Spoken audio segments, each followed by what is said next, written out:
good coming off a sweep last week, a pair of wins. Got your revenge against San Francisco and Sonoma. Over 500 conference play, moving on up in the conference. Definitely all this hard work and things really coming together.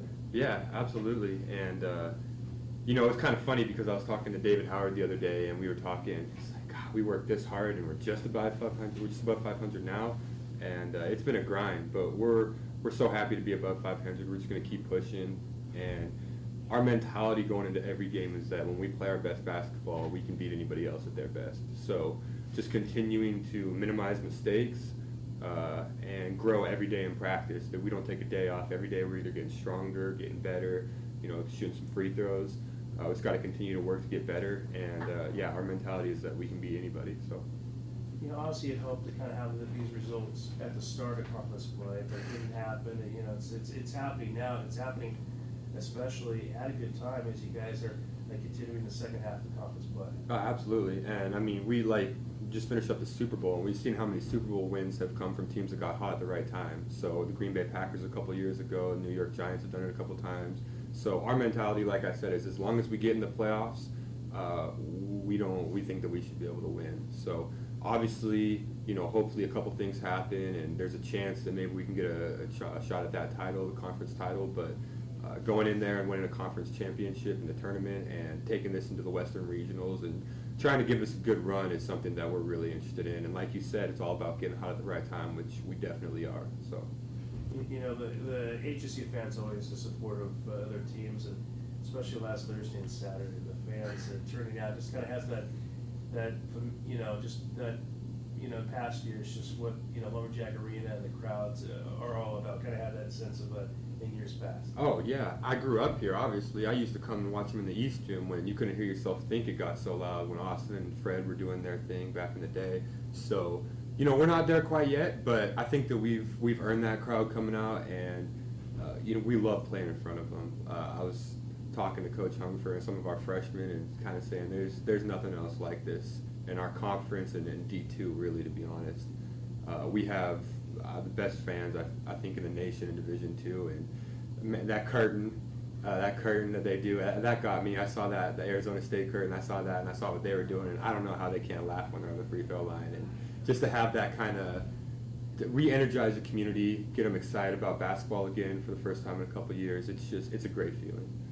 You guys on the road this week. First up, it's the Southern California trip, Los Angeles, Dominguez Hills, and facing Los Angeles for the first time this season. What do you kind of remember facing them? Very similar to a Dominguez Hills team or a San Francisco State team.